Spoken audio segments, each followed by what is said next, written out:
주님께서 여러분과 함께 또한 사세의 영과 함께 이륙가가 전한 거룩한 복음입니다. 그때 예수님께서는 군중에게 하느님 나라에 관하여 말씀해 주시고 필요한 이들에게는 병을 고쳐주셨다. 날이 저물기 시작하자 12 제자가 예수님께 다가 말하였다.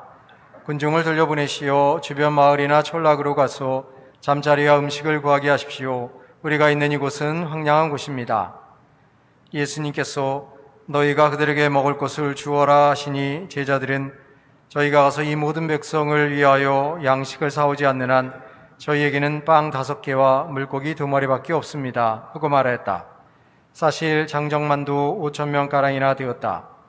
예수님께서는 제자들에게 이르셨다. 대충 10명씩 떼를 지어 자리를 잡게 하여라. 제자들이 그렇게 하여 모두 자리를 잡았다. 예수님께서는 빵 5개와 물고기 2마리를 손에 들고 하늘을 우러러 그것들을 축복하신 다음 떼어 제자들에게 주시며 군중에게 나누어 주도록 하셨다. 사람들은 모두 배불리 먹었다. 그리고 남은 조각을 모으니 12강줄이나 되었다. 주님의 말씀입니다. 그리스도님 참여합니다. 참 예수님, 날씨가 후덕지근하죠? 그래도 어떻게 성당은 좀 시원하시죠? 그러게요. 다행입니다. 그래도 전에는 가끔 뭐 이렇게 부채질 하시는 분도 계신데 오늘은 없으셔서 그래도 쾌적한 환경에서 또 미사를 봉헌해야지 또 예수님도 구체적으로 만날 수 있잖아요. 덥고 무덥고 막 그러면 어떻게 해요? 아, 미사가 왜 이렇게 안 끝나나? 뭐 이런 생각을 하는데 그래도 쾌적한 환경이라서 정말 다행이라고 생각이 듭니다. 저는 얼마 전에 제가 3년 전에 혼배 주례했던 신랑 신부가 아니죠. 그러니까 부부가 왔었는데 혼인 예식을 거행할 땐 2사람이었는데 이번에 저한테 올 때는 4사람이 같이 왔더라고요. 쌍둥이가 태어난 거예요. 그래서 아이를 키우느라고 아주 정신이 없고 하루가 어떻게 지나가는지 모를 정도로 뭐 금방금방 지나가고 그래서 아주 바쁘고 힘들고 버겁고 그렇대요. 그래서 정말 편안하게 부부가 영화라도 한 편 보고 싶은 게 소원인데 그거 보러 갈 시간도 없어서 너무 어렵다고 얘기를 이렇게 쭉 하더라고요. 그래서 제가 애들이 없었으면 훨씬 낫을 텐데 이렇게 얘기하니까 또 그건 아니라고 또 그래서 어떤 게 맞는지 잘 모르겠습니다.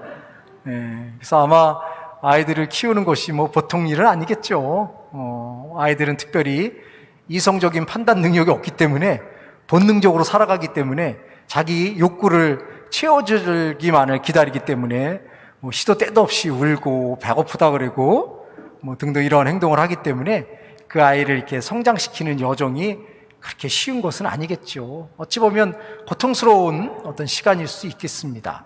하지만 그럼에도 불구하고 그 부모들이 그러한 것들을 고통스러움만으로 생각하는 것이 아니라 오히려 그것을 행복으로 느끼고 기쁨으로 느끼는 것을 생각해 볼 때 우리 삶에 있어서의 어떤 사랑이라는 가치가 얼마나 위대하고 큰가 하는 것을 생각하게 되지요.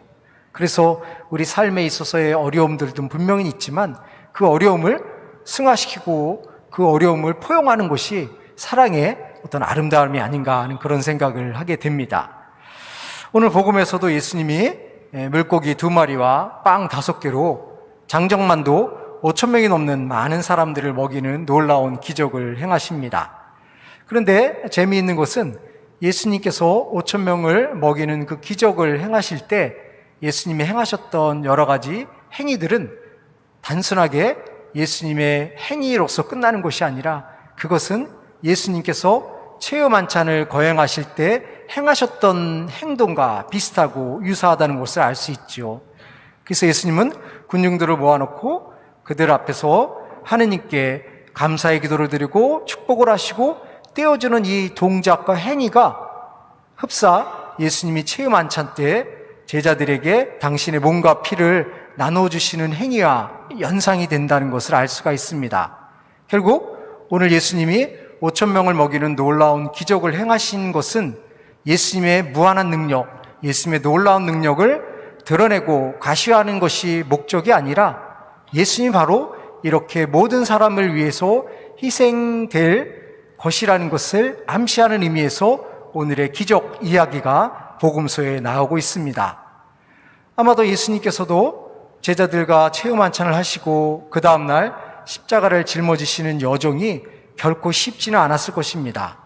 예수님도 우리와 동일한 감정과 생각을 갖고 있는, 이성을 갖고 있는 분이셨기 때문에 분명히 예수님도 십자가를 짊어지는 여정을 받아들이기 싫고 도망가고 싶고 거부하고 싶은 마음이 가득하셨으리라고 생각이 듭니다.